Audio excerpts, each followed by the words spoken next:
Hey everybody, welcome to episode 12 of the Arizona Birdwatchers. My name is Troy, and with me as always, my name is Dave, and we are here celebrating another Cardinals victory, although it was a little worrisome at times. Shaky win. Shaky win. Yes, guys, welcome to episode 12. We're going to call this episode The Spike. We'll get into the spike in a bit. Absolutely. All right, guys, well, thank you again for being here. Today we're going to talk about Patrick Peterson. He was one of the nominations for the Walter Payton Man of the Year award. Man of the Year. I mean, that is pretty impressive. Yes. It's being a stud both on and off the field. Yeah, our very own Larry Fitzgerald has won the same award. So it's basically just about, being a really good person, contributing to your community. I know Patrick Peterson has, he's involved in a lot of charities. He's just an all-around good dude. Right. And on that same awards path for the Cardinals, we've got our own Honey Badger getting nominated for Defensive Player of the Year. Yeah, I mean, he's in the discussions. He won the November NFC Defensive Player of the month. Yeah. There we go. So, but he's in talks. He's in a lot of the talks to be Defensive Player of the Year, man. I think it's well deserved. Deserves to be in that running because it is what he has done this season is just impressive. I mean, we don't watch a single game without talking about him. Right. That's something every game. He's so electric. On a sad note, though, Chris Johnson, he had to be put on injured reserve after his injury versus San Francisco. That's so unfortunate, and it's also unfortunate because Ellington's day-to-day. Ellington is probably not going to play this week. Probably not this week, but perhaps on that Thursday night game against the Vikings. But yeah, no, it's unfortunate that our running back situation went from so strong to now in David Johnson we trust. Yeah, but you know who else we're getting back? Who? Ask how, ask now, Kerwin Williams. Oh, really? Yeah, man. Oh, okay. So he's coming up from the practice squad. We're going to see that guy back in the lineup. I loved that guy in preseason last year. Nice. He was big last year, dude. He was so sick. So I'm really excited to see him back as a Cardinal and see him live in the game, Cool. So, yeah, and hopefully it won't diminish our just great balance that we have as a Cardinals offense. It's going to help, man. Yeah, last week, San Fran was rough, dude. The game was a mess. I think it's safe to say that we fell into the trap a little bit, you know what I mean? It was kind of a trap game. Completely. And we said it. We laughed them off, and it kind of seemed like maybe the Cardinals did too, and it just shows how competitive this division is. You know? Yeah, dude. Although we did go up and beat Seattle in Seattle, and that was a big thing. We struggled with St. Louis at home. And San Francisco, dude, they came to play. They came off a bad loss to Seattle. Right.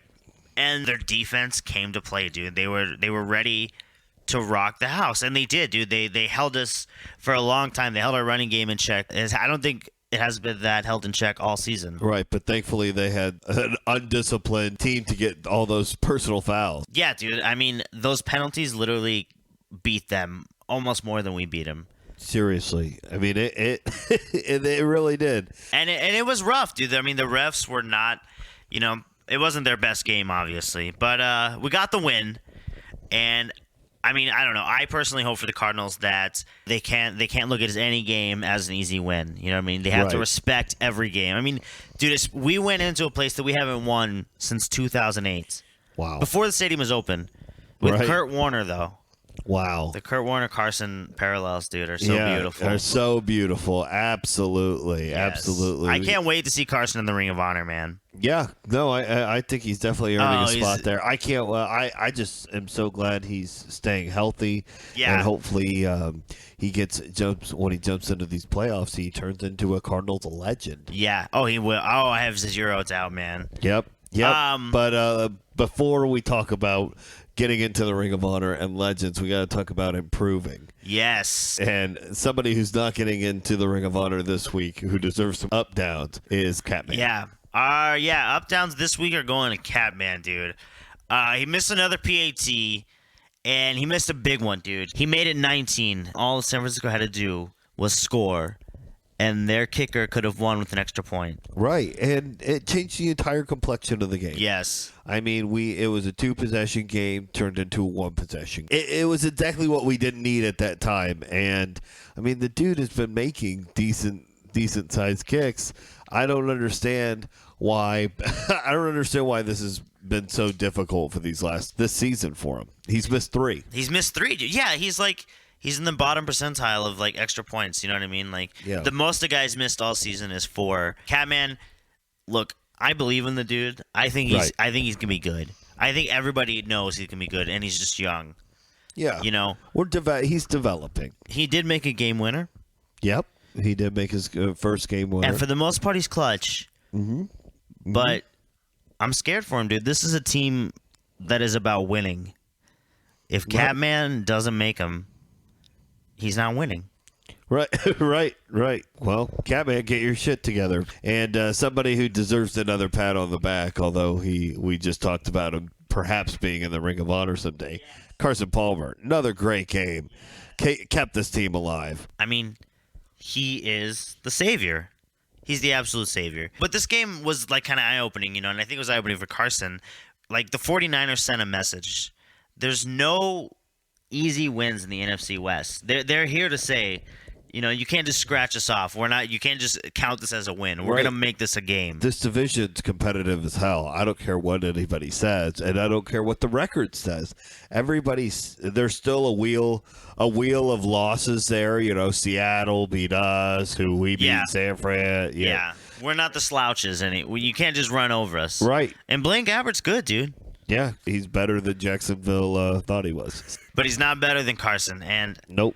Honestly, like, all right, the highlight of the game, the highlight of the season was when Carson Palmer had that game-winning rush to the end zone that he capped off with a seismic-creating spike that, you know, from the Quakes, it forced Carson Palmer to slip at the end of his spike. You know, that makes sense. I know the San Andreas Fault is big up there. Yeah.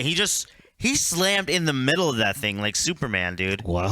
Wow, that is impressive, brother. Good for you, Carson. So we know that's why he slipped. He didn't slip. Yes, it was for no other reason. It was reason. Not because of the turf or anything like that. It was because the brother created an earthquake.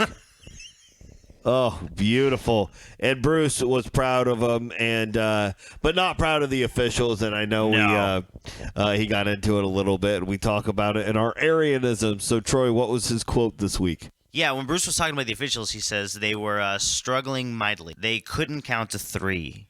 They couldn't even count to 3. Everybody learned the coolest thing about the first down marker guys. Yeah. That they have to hold they have a little notepad that they keep notes on during the game. Yeah. Oh, yeah. Then they had to go back to that. I mean, that is absolutely wild. You know, this was just a game. We were so happy just to get past, get through, get a win. Yes. And get it over with. And we're done with the 49ers. Happy to be done with them. Let's get through with the St. Louis Rams this week and start thinking about our playoff picture. Because yeah, man. In the end, we got the win. Yeah, we got the win. So we're 9-2. We're 9-2. So it's an okay time in the season to start talking about the playoffs. Yep. We're in the running. Yep. And right now we're fighting for that first week bye. Yeah. So if the playoffs started today, the Cardinals would be second in the NFC. So they would get the first week bye. They'd be second in the NFC next to Carolina. Nice. So the first 2 teams get the bye. Yep. And okay, so if we win against St. Louis, they'll be 1 game behind in the NFC West spot. They have 2 more games against San Francisco and Seattle. If they win those games out, then we'll be tied. But because we have the better record, we'll win the division. Wow. Okay. Wow. Yeah. So St. Louis still has a fighting chance in this thing. Oh, yeah. For the division, they do, dude. They're 3-0 in the division right now. Wow. We're 3-1. Wow. You know who our losses to? Yeah, St. Louis, man. Wow. Carolina, they have a soft schedule to finish out the season. And, you know, earlier in the season, if you asked me when Carolina played Atlanta twice in the year, we thought Atlanta would dominate them. But they're on a bad streak right now, man.